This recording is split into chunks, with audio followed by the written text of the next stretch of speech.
Before every truth is revealed, there is silence.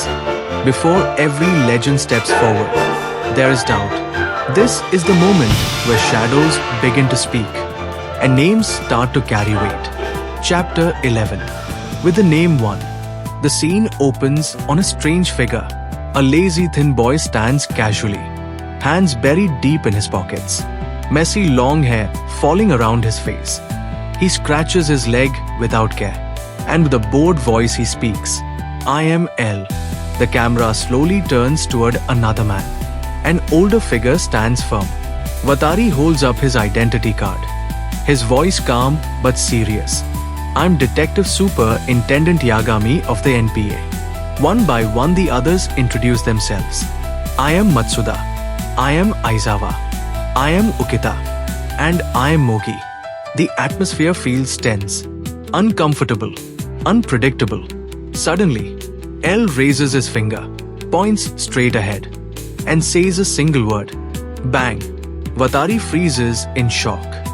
Matsuda reacts instantly. Huh. Aizawa narrows his eyes. "This your idea of a joke?" The silence that follows feels heavier than before, as if something important has just begun, and no one in the room fully understands it yet. L speaks calmly, but his words cut deep. "If I was Kira, you'd be dead, Yagami-san." Vatari freezes. The others stand in shock. No one speaks. L continues without hesitation. "All Kira needs to murder someone is knowledge of their name and their face. You ought to know that by now." The room grows heavier. Common sense says you can't kill anybody just knowing by their name and face. But the fact is, criminals are dropping dead one after the other on the basis of the information alone. That is how he murders people. We have no choice but to believe it. We're the only ones left who are willing to risk our lives for this. So, let's be careful about telling people our names. Let's value our lives. Doubt spreads across their faces. From the back, Matsuda speaks carefully. "He needs to know their names. I knew about faces, but did anyone ever mention names?" Vatari replies without delay. "Every major criminal whose name is unknown or whose name was reported erroneously remains alive. This was brought up in task force meetings." Matsuda tries to respond. "But if that's the only basis..." L interrupts.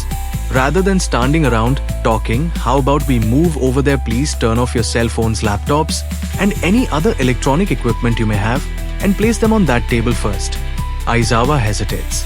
"You think we might have our cell phones on talk mode so someone outside could monitor our conversation? Just do as he says, Aizawa." A thought passes through the room. We all knew he was cautious, but this makes me wonder if he really trusts us or not. L adds quietly, "It's not just can't stand it when someone's cell phone rings while I am talking." L sits on the sofa in his strange posture. "To more things, don't write down anything I says here, just keep it in your heads. And don't call me L anymore, please. Always call me Ryuzaki from now on, both safety's sake. Now all of you please sit down." Suddenly Matsuda speaks up with energy. "I just had an idea. If we know that Kira needs to know people's names and faces, then can't we tell the media to omit those from their crime coverage that could limit the number of victims?" L responds instantly. "If we do that, ordinary peoples will be killed." Ordinary people. Why is that? L answers with a faint smile. "You guessed it, I'm also childish and hate losing. That's how I know Kira is childish and he hates losing." Aizawa asks, "I know, Ryuzaki, could you explain that a little more clearly?" L begins to explain. "That time I used the TV broadcast to challenge him. Kira, who as far as we know had killed only criminals until then, didn't hesitate to kill me. That is the death row inmate he thought was me. Then when I said he was in the Kanto region around Tokyo, he started concentrating on Japanese criminals. By the time he eliminated the FBI agents, he was concentrating on Kanto area criminals. Every time you challenge him, instead of backing off, he cockily responds with a challenge of his own. He always has to win. He can't stand losing. What do you think would happen if you used media restrictions to shield criminals from someone like that?" L pauses. "He'd say withhold criminals from me, and he'll kill liars and cheaters. He'll even kill innocent people. I'm taking the whole world hostage. And he'd say it's your fault not mine. Those who shield evildoers from my judgment are evil themselves. That is Kira's mental process. If we're going to worry about the media, what we really need to shield is how few of us are hunting Kira now. And while we're at it, let's figure out how to use the media to our benefit. L continues. Fortunately, we've gotten commitments from police in every country, including the US, to provide us with information and forensic expertise. How about something like this, for example? US outraged over deaths of FBI agents. World outraged. G7 nations agreed to send total of 1,500 investigators to Japan for Kira manhunt. That's a whole different dimension from finding and killing just 12 agents. Kira will start seeing enemies everywhere he goes. As he starts feeling cornered, hell makes some kind of move. Watari and Matsuda stare in shock. I like it. Ye make him think 1,500 are after him, when actually it's only 7. And unlike those FBI agents, they won't really exist, so he can't kill them. Ryuzaki will send this idea, UP, to the Director General's office right away. But if Kira feels cornered, WO knows what kind of move he'll make. Aizawa speaks. Like I said, these guys won't exist. L raises a hand. Do you mind if I share my thoughts on this case with you? Kira is one person acting alone. He had access to task force information. Aizawa interrupts. But what's your basis for deciding he's acting alone? Watari steps in. Hold on, Aizawa. Let's let Ryuzaki finish. Right, sir. L continues. He needs knowledge of his victim's name and face to commit murder. And he can control the time of death as well as the victim's actions before death to a certain extent. Now please keep those points in mind and listen carefully to what I say next. L removes the cap of his pen. The camera slowly pulls back. Every eye in the room locks onto him. 14th December. 12 FBI agents enter Japan. 19th December. Kira uses imprisoned criminals to test his ability to control victims' actions before they die. Within just 5 days, Kira became aware of the FBI's presence. He felt threatened, and in order to eliminate all the agents in Japan whose names, numbers, and faces he could not have known, he used criminals to test how far he could control his victims' actions. 27th December. Using the results of his tests, he succeeds in killing all 12 agents. This proves he had close contact with one of them. The bodies of all 12 agents were found in Tokyo. From 19th December to 27th December, 23 criminals in Tokyo died of heart failure.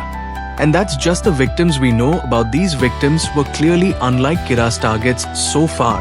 And that means to eliminate the FBI agents, Kira needed to kill some people, even if they weren't classic criminals. The large number of victims was to conceal the truth. He probably only needed a few. The 8-day gap between the tests and the FBI murders was to give the agents time to probe others, so as to draw suspicion away from himself. However, we can be sure that during those 5 days, he was among those being probed by the FBI here in Japan. Kira went to quite a lot of trouble to get the names and photos of all 12 agents. To send that file to all the agents, he first needed to get it to one of them. The FBI has sent me computer records showing the order in which the agents received the file. I have those here as well as other data. But they can't leave this room. That's great. If we know this much, we can get him, even with just 7 of US. First, we look for contact between those 3 heart attack victims and the FBI agents. Right, let's form 2 teams. One traces the agents' movements. The other traces the victims. Right, let's form 2 teams. So, any questions? There aren't many people. WHO had access to task force information and were being probed by the FBI in the first 5 days. Aizawa speaks softly. You are right. I have a question for you, Ryuzaki. Earlier, you said you hate losing. By showing your face to US, aren't you admitting that Kira defeated you? L answers. Yes. Showing myself and the loss of those FBI agents' lives means I lost, but I'll win in the end. Like yourselves, This is the first time I've staked my life on a contest. Let's show him that the good guys always win. The room fills with resolve. After a second, everyone was ready and starts to say that's right. Let's show him. The good guys are going to win. Yeah, let's get him Ryuzaki. L nods. Great, so first to be sure that none of you is Kira ID, like to speak to each of you alone. The hunt tightens. Ryuzaki is right. If Kira was in the task force to start with, IT stands to reason he'd remain in it now. And if he remained, he's seen Ryuzaki's face. Snow falls heavily outside. If I could just get one more clue, something to clinch it. Maybe I'm being too impatient. No, if we let him get away now. One clue. Snow falls and a house lights are on and from. Inside room. Light thinks silently. Ryuk watches from behind. That I sent the death note. Studying for that entrance exam. Way too late to study for that now. Light's thoughts echo. If I messed UP even one time. Just one clue. The camera shifts. A woman's legs walk forward. Rai said he was going to Shinjuku that day.